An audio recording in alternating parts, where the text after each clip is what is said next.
Welcome everyone to Real Talk with my homies. I'm your host, Jake Wardrip, licensed real estate agent with Homepage Realty, and today I'm joined by Andrea Murphy. Andrea is the managing broker at Homepage Realty and has been on the podcast before when we discussed the NAR settlement stuff shortly after it happened back in, was it August-ish last year? Yeah, it was August the 13th of 2024. Remember it like it's your kid's birthday. Yep, sure do. I call it D-Day. D-Day. All right. Yeah. So, but today she's here to have a much more lighthearted conversation and a much long overdue one-on-one. So with that being said, Andrea is our first Ivy League graduate on the podcast. We don't have very many of those in my friends group, so that list is very short. She just received a degree from Cornell University recently, so congrats on that. Thank you. With that being said, how are we? I am doing very well. I would say I am busier than I have ever been in the last 12 months.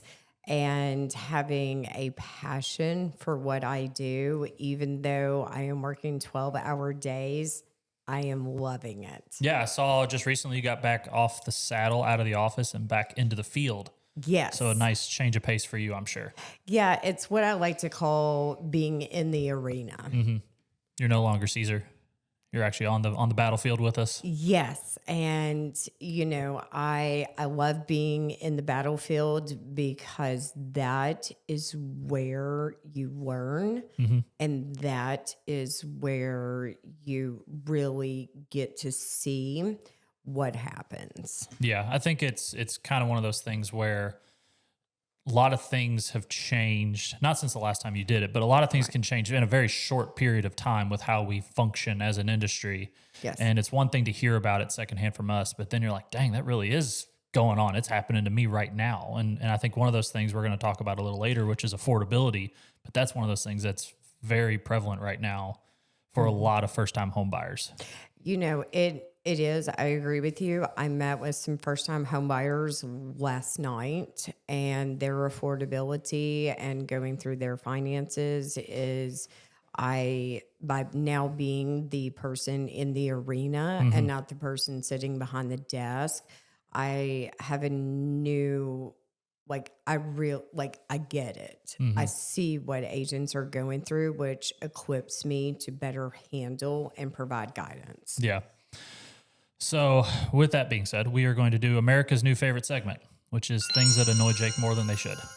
So, I like this segment. Yes, things that annoy me more than they should. We're still, Nick Albiero, our agent, said that they're icks. But that's what they're called. But I'm 37 and I can't use the word ick, so I'm not going to. Okay. That feels like something that people in their 20s use. All right. Okay. Thing that annoys me the most this episode is people who mark themselves safe from storms when it's really not even close to them. All right. Yeah, that's a good one. First, let me say there was a lot of people that are hit by bad storms, damaged property, some injured. I think there was actually some people that passed away from the storm. So this is 1,000% obviously not about them. Right. I feel for you. I pray for you. This is not about you. This is about the people who marked themselves safe when like Marshall County had a flood. We're in Louisville. Yeah.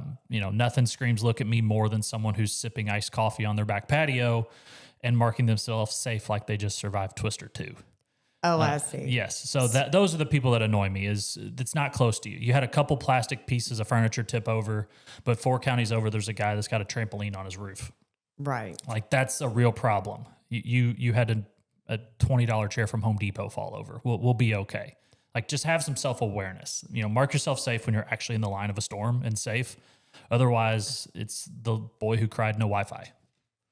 Yeah. So it's look at me. Yes, it screams look at me. We personally had some bad storms where I live, and I swear to you, hand to God, I have a Yeti cup that's sitting on the handrail. My wife will verify this. I have a Yeti cup sitting on the handrail of my pool deck. It is still standing there. Really? If the storm was the storm bad? Yes. Where it was damaged property? Yes. I mean, I had to get a couple shingles fixed, but my Yeti cup is still standing. You don't need to mark yourself safe.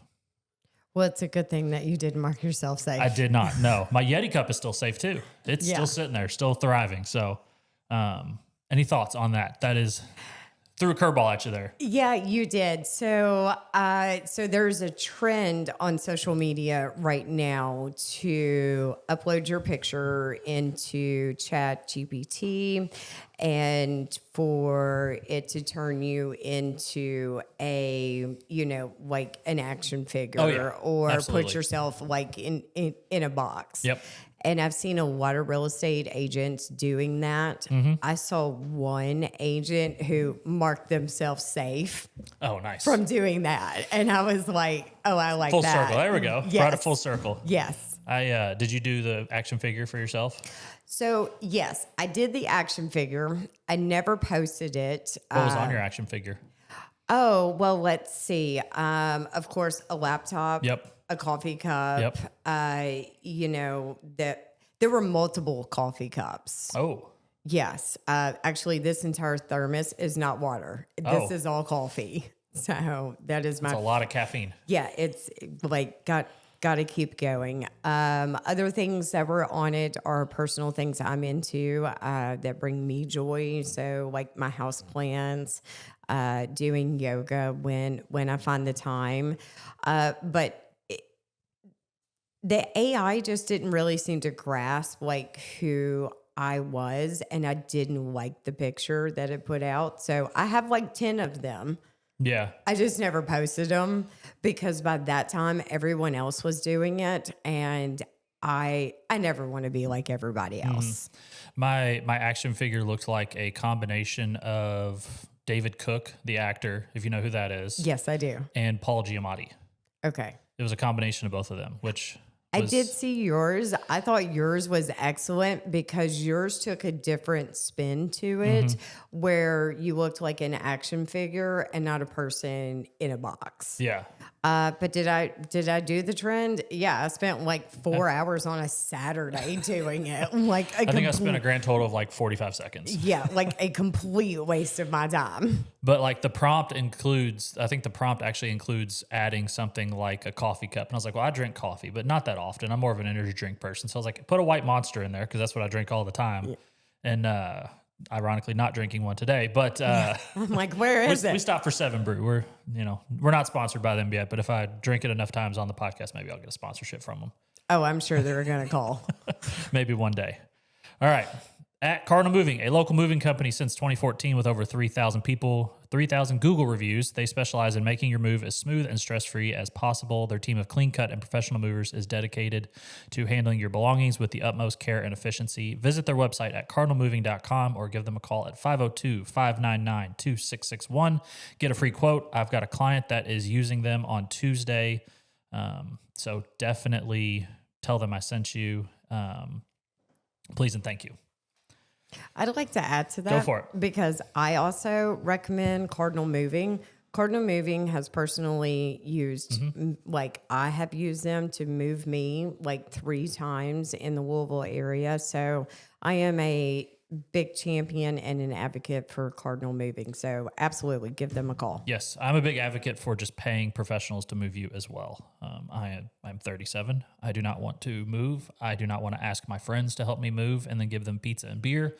Right. We don't care about that anymore at our age. No, not at this age. It's not worth being sore for the next 10 days. Absolutely not. It's not. So just pay somebody, budget it in. I think it's probably, depending on the size of your home, somewhere between $1,000 and $2,000 to get someone professional to do it. Right. Just pay somebody. It's worth it. Absolutely. All right, managing broker. What's the day-to-day like? So I thought about this question and my response to it and how I was really going to frame that. And the day-to-day life of a managing broker is really not that much different from a real estate agent's day-to-day. With respect to a phone call is going to come in and what your to-do list that you had for the day is blown based upon what that phone call comes in at and, like what your response is to it. But for a managing broker, day to day is solving conflict. And there is sometimes there's conflict that can be resolved. Like we've got some lead time. And then sometimes there's conflict that I would classify as this is a crisis situation. So this needs to be the number one priority. What is a crisis for a managing broker to deal with? And that is when two parties are sitting at the closing table and one is refusing to close. That feels about as much of a crisis as there can be. Yes, it really is. Or there is, going to the walkthrough, discovering that something is drastically wrong with the house, and the closing is in an hour. So all of those situations are fixable, but they are crisis situations because closings are on timelines. And I think, like I speak for myself, we kind of live in this, I don't want to say echo chamber, but we live in this kind of microcosm of our own world with real estate because we are all independent contractors. We all have the ability to run our own businesses and do our own thing. You oversee all of those small businesses. How often are those crises popping up?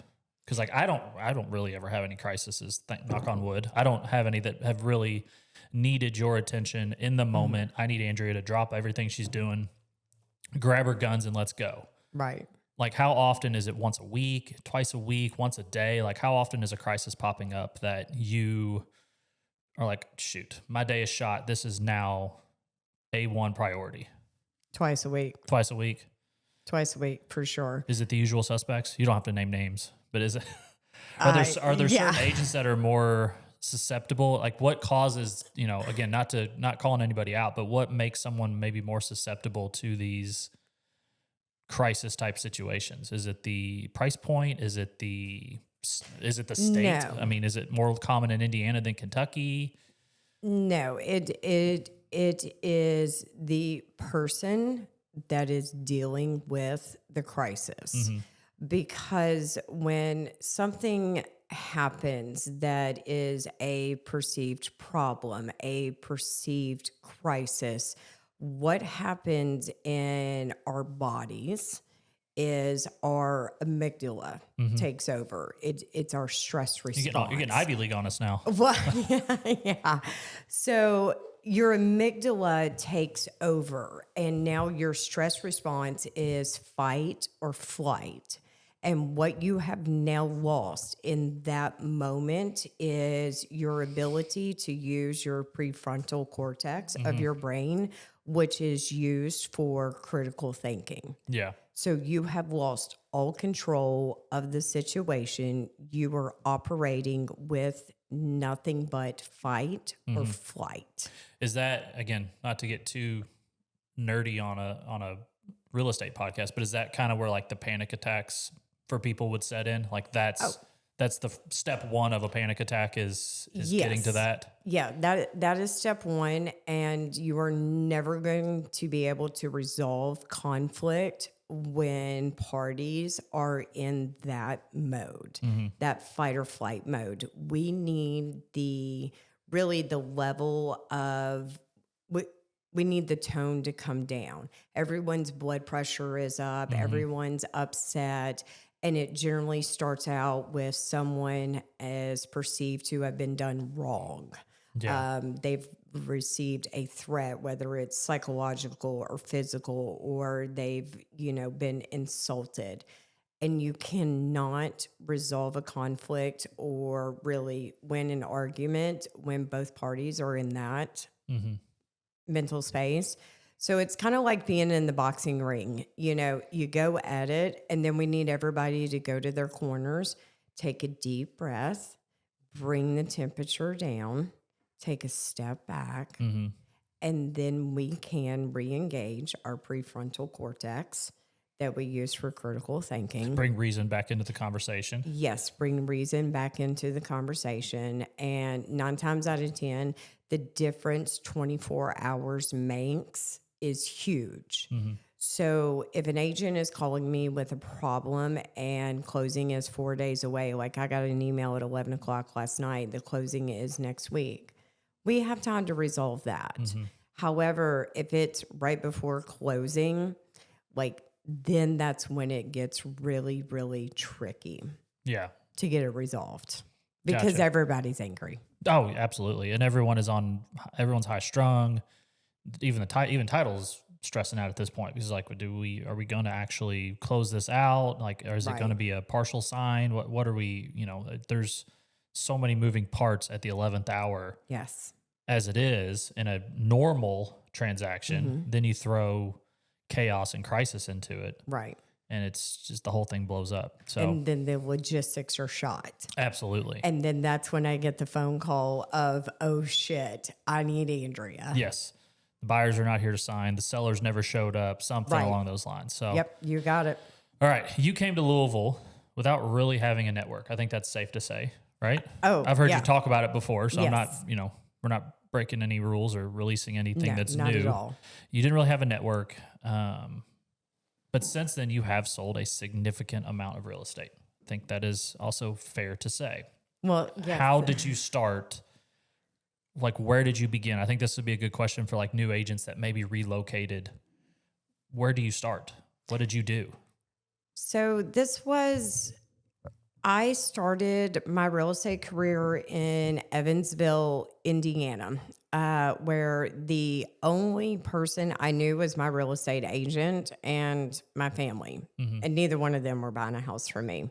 So I had no sphere of influence. The same thing when I came to Louisville. It was starting over.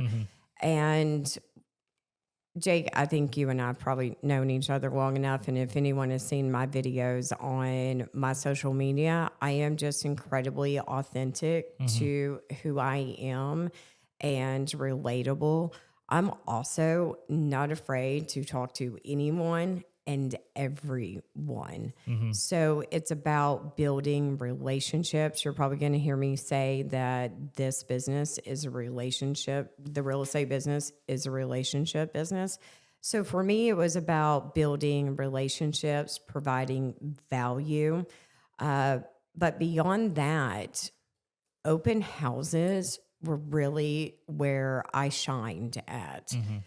There is a model to how to conduct an open house that I am strongly passionate about, following that system for working an open house.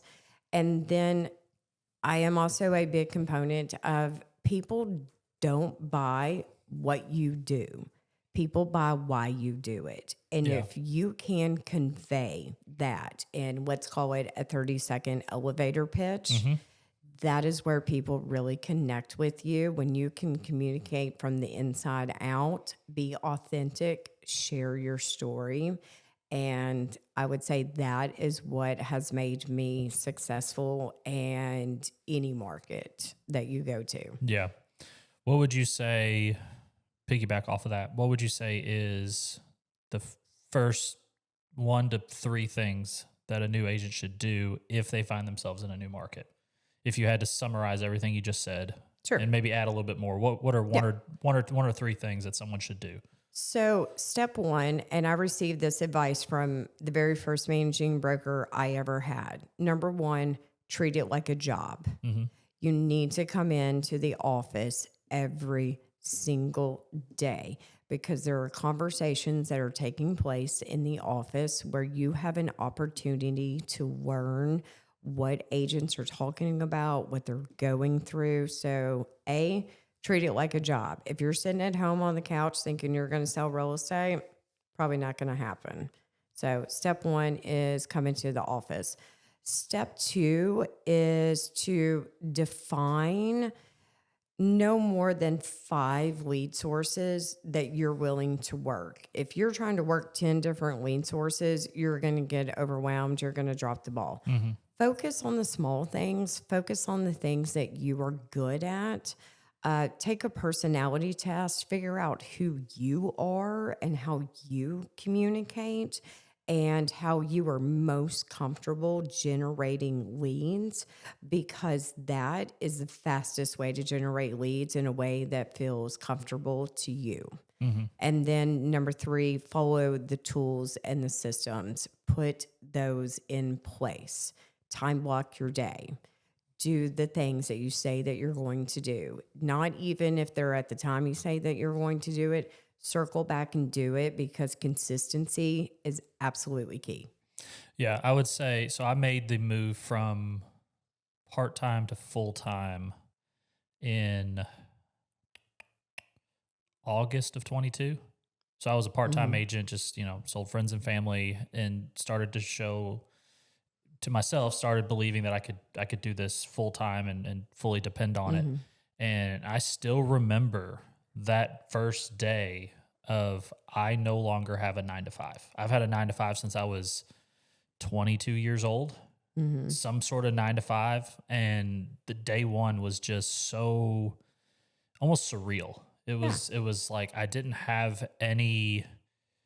I could have just sat around on my couch with my sweatpants and watched TV for, watch sure. 8 hours of Dexter if I wanted to for, Yeah. and just get nothing done. But it was like I was given this opportunity. And you said just the other day when just on Wednesday at the sales Yeah. meeting, because we were joking about how much would they have to pay you to go back to a 9 to 5. And like, I don't think I could ever go. I mean, in all Hmm. sincerity, I don't think I could ever go back to a 9 to 5. That grind is, and if you do it, great, more power to Right. you. But when I've got the schedule autonomy that I have now, I'll do Hmm. whatever it takes to keep it.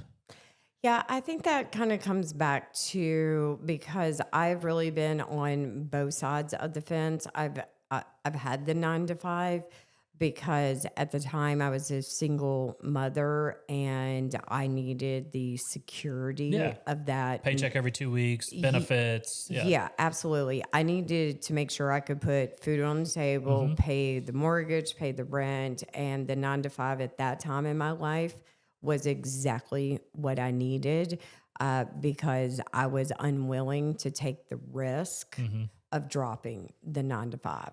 So there are seasons and times in your life when you need that safety and security. And then there are seasons in your life where it's okay to say, I don't need to do the 9 to 5. I am committed to working. And it's funny. We say 9 to 5, but real estate agents, like just yesterday, I worked 13 hours yesterday. Yeah, I quit my 9 to 5 to have a 24/7. Exactly, exactly. But you know what? It's so much more Oh, fun. absolutely. Like you don't even see it as work. So Hmm. last night at 11 o'clock, I am working a contract and I have no problem with it. Yeah, Like smile on my face. yeah, absolutely. All right, this was something I wanted to talk about for sure with you: Okay. mediation and arbitration. My specialty. What is the process like? How do we get? There's clauses in the contract that dictate it. We agree to Yeah. go to mediation and arbitration before we get lawyers involved and take it to court. Um, how do we get there? Like what has to happen in order for arbitration and mediation to take place? What's the process like once we get there? So for mediation and arbitration, first of all, mediation is a conversation in between two people. And we generally get there because there is conflict that is unresolved. It's generally something that is post closing. So there's been damage, something like that. There's paperwork that you fill out. You say, this is my claim. These are my damages. You file the paperwork. The other side has a chance to respond. A mediator is selected, and then mediation is set. Hmm. Mediation being a conversation in between two people does not mean that it settles out at mediation. So, step two beyond mediation is arbitration. And that's what I like to call mini court Hmm. because that's what it is. That is where you now have someone who is either a retired judge or someone, certainly. Has significant legal background. Yeah, exactly. Like they are an attorney and there is a court reporter there. There is an attorney representing both sides of the case. There are depositions that happen. There is discovery that happens in that. And then the arbitrator is the one who makes the decision. So it's better to agree in mediation as opposed to leave it up to chance in arbitration. But there are some cases that people feel so strongly about or know that they have a winning case no matter what, and they're willing to take it to arbitration. I am very happy to say at Homepage, we have never gone to arbitration because we have always reached an agreement in mediation. But I have participated in arbitration by providing expert witness testimony on behalf of, someone else's client in a different brokerage where there is no conflict of interest. So I have never been involved in mediation and arbitration, coming up on 5 years. That's Is that normal, yes. or should I have been involved in this?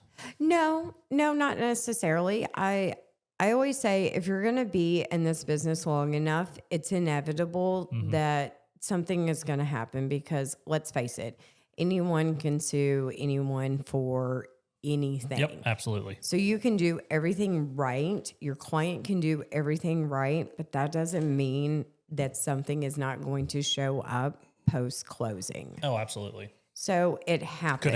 I could have something brewing and I don't even know it yet. Yeah, exactly, for sure. So it's generally when that very large packet shows up, it's like, okay, now we know. It's about to get real. Yeah, it's about to get real. All right, we got to keep rolling Okay. because we've got other stuff.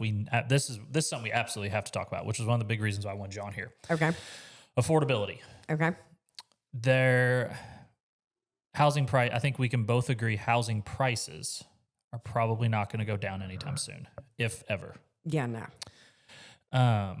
So I have several clients, and one of them I actually spoke to this morning on my way over here, looking to buy a house, single income households, make good money, and this is not their scenario. This is just a scenario that I'm putting together. Sure. So I put this together earlier this week. So we'll use an example of a $175,000 home. Okay. All right. 5% down conventional, 7% interest rate is going to be roughly, assuming you can get halfway decent homeowners insurance, about $1,500 a month.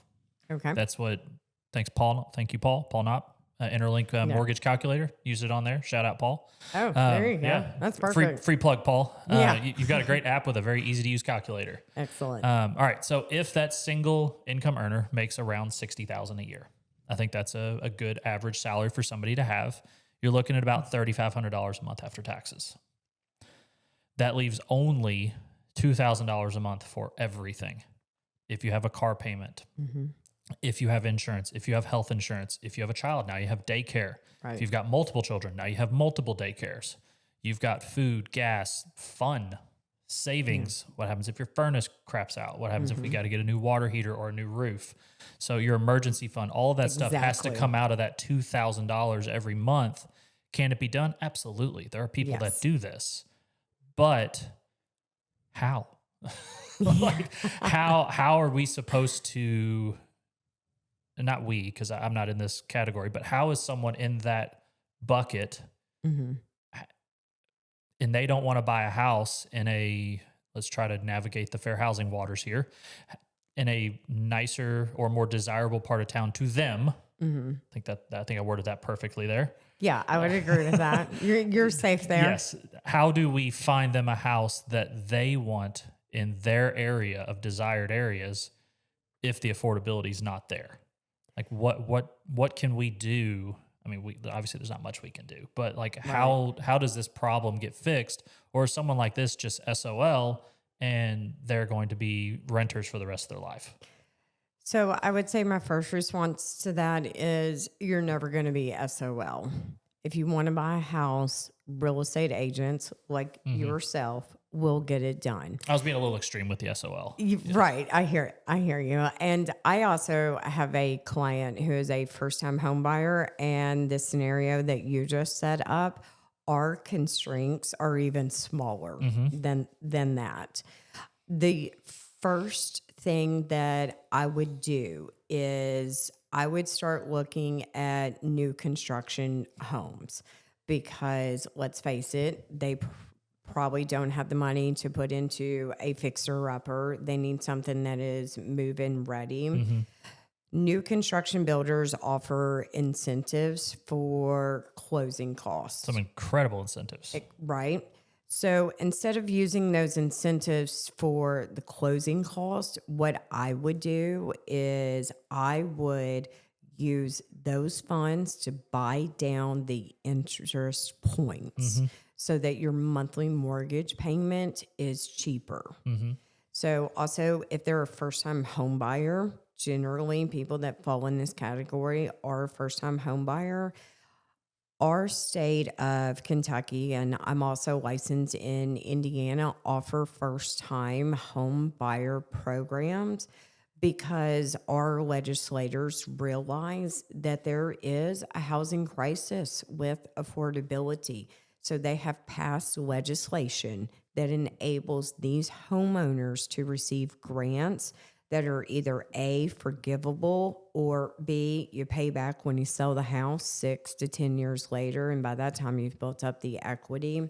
But I would focus on putting the funds into buying down your interest rate so that your monthly payment is cheaper, so that you can contribute to that emergency fund that you absolutely need to do every single month. And I see a lot of people, this is a conversation that's hashed out thousands of times across the country. And a big thing that I'll see, especially on like social media posts where they talk about stuff like this is, well, once interest rates go down, then affordability will go back up. And I don't think that's a fair assessment of the situation. We saw what happened when interest rates were crazy low and everybody gained $100,000 of equity in their house instantly. Right.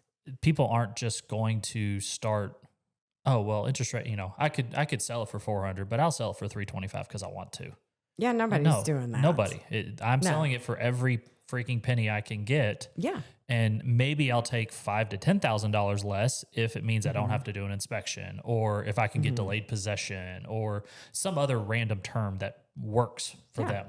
So, but I'm not slicing 25% of my home's value because I want to. No one is going to do that. And it is our fiduciary responsibility to our clients to get them the best deal possible. So if interest rates do magically come down, all that is going to do is drive up home prices even more than what they are now. Oh, I couldn't agree more. I think if interest rates drop again, I'm probably moving. I am the perfect person in that golden handcuffs situation. I see. Got a incredibly low interest rate. My house checks every box I could possibly want, but I have a lot of equity in it because I bought it at, I didn't time it right. I just got lucky. I'm not going to, not going to try to say that, oh, I timed the market right. No, I just got lucky. And then next thing I know, home prices took off right after I bought mine.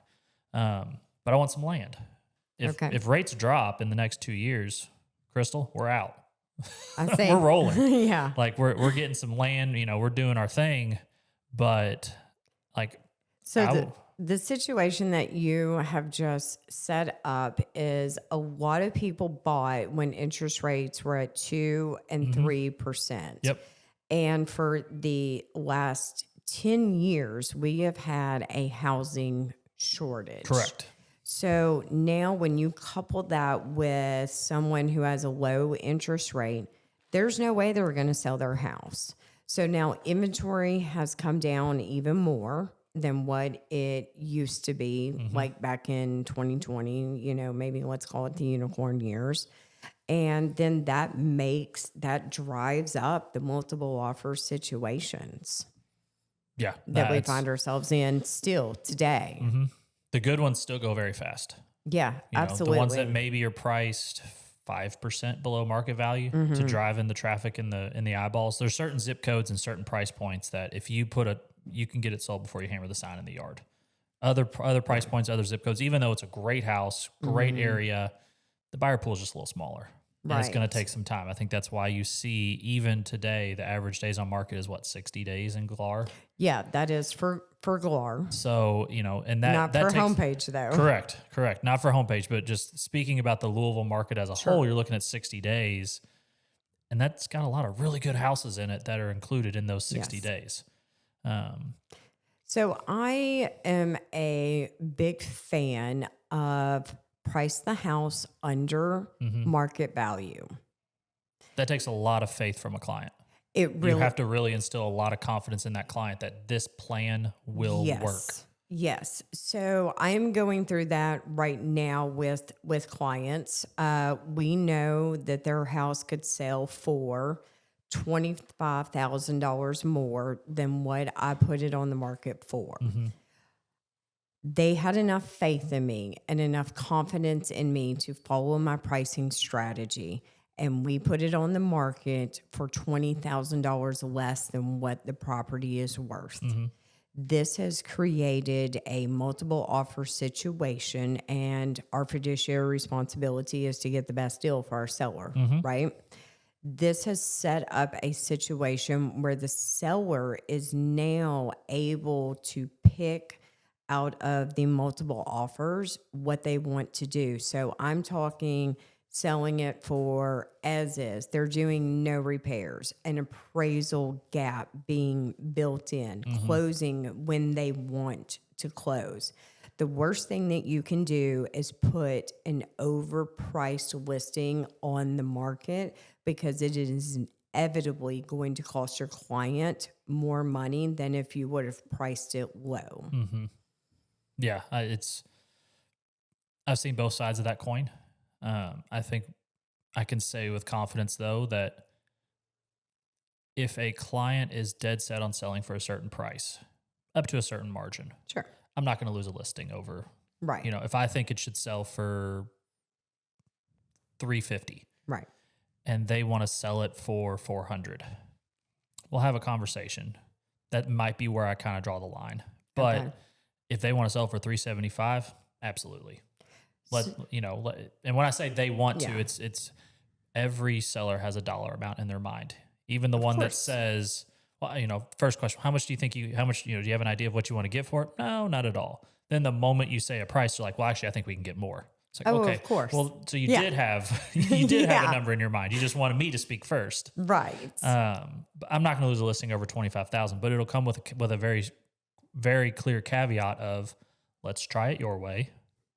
If it Good. works, great. I'll come to closing with humble pie. Okay. Literally, I'll bring a pie. I'll put right humble and whatever on top of it, and I'll give it to you at closing. Yeah. But if it doesn't work your way, can we try it my way? Okay. And my way would be let's list it at 349.9. So let's give your way a shot. Sure. See if it works. If not, can we agree that we'll drop it to my price? So I agree with that. And the conversation that I'm having at the kitchen table is looking at the data and saying, okay, if this is what you really want to do, I am going to do what you tell me to do because that is the loyalty. That's part of the fiduciary responsibility. However, with that being said, our days on market, if we have 10 showings and no offers, we have a price problem. If we have 10 showings and offers, but they're all low, we have a price problem. So I really like to set those expectations up front, and I will go ahead and have them sign the form that says the listing will be lowered on this date to set clear expectations so that I'm not having to circle back and go, hey, look, we're not having any movement. I think we need to do something, Yeah. And so that way, that conversation is so much easier. Yeah, no, I think so. All right, we got to run through a bunch of them because we got some questions left, and we got a special one at the end we got to get at. Okay. All right, what? Well, I'm here all day for you. Oh, I know, but if we put it out too long, no one's going to hear any of these. Okay. All right, what makes a great broker? I would say two things make a great broker. And number one is being able to resolve conflict, because there is a method to how that conflict is resolved. You know, when I was talking about, Yeah. oh, your amygdala, your prefrontal cortex, it is being able to resolve conflict. It is not about winning an argument because the facts are the facts, the law is the law. All a broker is doing is giving a voice to that situation. But there are always three sides to every story, and somewhere there in the middle is the truth. So it is, are you comfortable dealing with conflict? Are you comfortable having those conversations? Are you comfortable presenting the case? And do you know the laws? And it's not just the contract that governs the transaction. There are other Kentucky real estate law statutes that are applicable in a real estate transaction that are not written in the contract Yeah. that you need to know. One of those being good faith. So I would say definitely handling conflict. And then number two, what makes a great broker? And this is kind of a personal story for me. And I'm going to sum this one up like super short in respect for our time frame. So I have been, and not a lot of people know this, and I got no problem putting this out there everywhere now. I have been personally sued before. I have had complaints filed against me at the Kentucky Real Estate Commission, ethics complaint. That is different from the commission, you know, so like the commission is the top dog, right? Then you've got where your ethics complaints are, you know, disputed, and then you've got your local association. So through selling my own house in a divorce where we have family court involved and we have court orders, and there's a lot of backstory that I'm going to skip so that I can get to the point. Yeah, meat and potatoes, gotcha. Yeah, let me give you the meat and the potatoes of what makes a good broker, because I don't care how many transactions you have done. I don't care if it's over 2,000. I don't care if it's 5. I don't care if it's 10. Because I have been personally sued and my entire career was on the line at that point. And the amount of money that I was being sued for as a single mother, I mean, I am talking, I was scared as shit. Scared as hell. Is that okay to say? We've already said it a couple times, so Okay. I don't think we're going to great. stop you after the third one. Okay. So I was super scared. Like, my career is on the line here. Am I going to lose my real estate license? Like, what is going to happen?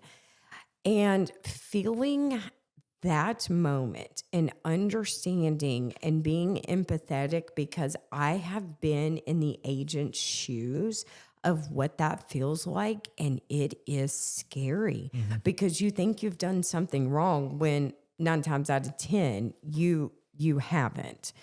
So the two great things that make a great broker is, number one, dealing with conflict, and number two, understanding how the process works and being empathetic and knowing that it is on us as brokers to get it solved. And the biggest lesson that I took away from that, and let me just tell you the results of that case. I won that one in a landslide. Good. I didn't have to pay any money. There were no ethics complaints, nothing. But when I got that big paperwork that other agents have gotten before, it is absolutely scary. And Mel Robbins, who is like one of my favorite people, always says, no one's coming to save you. And that was how I felt in that moment. So I pulled out the Kentucky Real Estate Law Manual. I read it cover to cover 4 times. 4 times, because I was like, no one's coming to save me. And that was how I gained the knowledge that I have through fighting my own case. That's a hell of a story.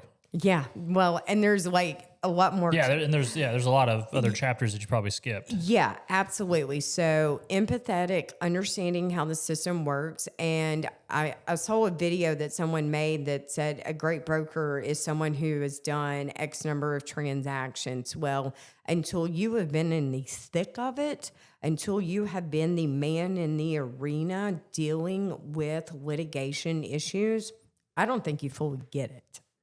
Yeah. We have like 3 other questions I was going to ask, but I don't want to ask them anymore. We're going to finish on that story because of how good it was. Okay. All right. So last thing and then we're actually getting out of here. I lied. We actually do have one more question. Okay. But this is compliments of Senior Family Solutions. So I'm excited to share my partnership with Senior Family Solutions and their Easy Equity Loan Program, a game changer for sellers looking to maximize their home's value. This loan allows sellers to tap into their home's equity with no upfront costs, covering everything from contractor coordination to invoices, all paid at closing.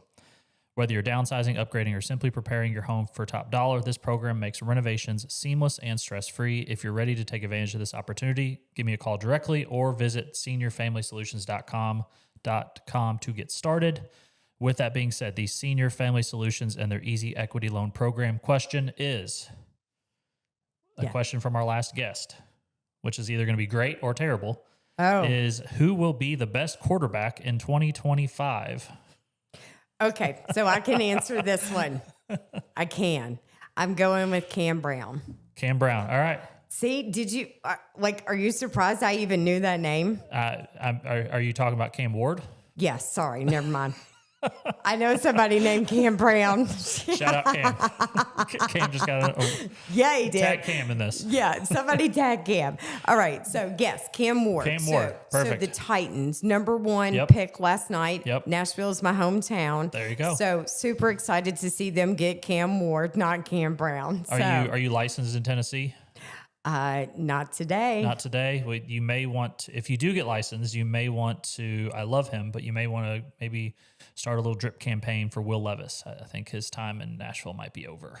Okay, I can do that. He's a quarterback for them right now. So Nashville, my hometown, I have deep ties into the real estate market. Yep. May want to get in contact with him. Okay. He might be looking to sell something. Can you email me his name so I don't screw it up?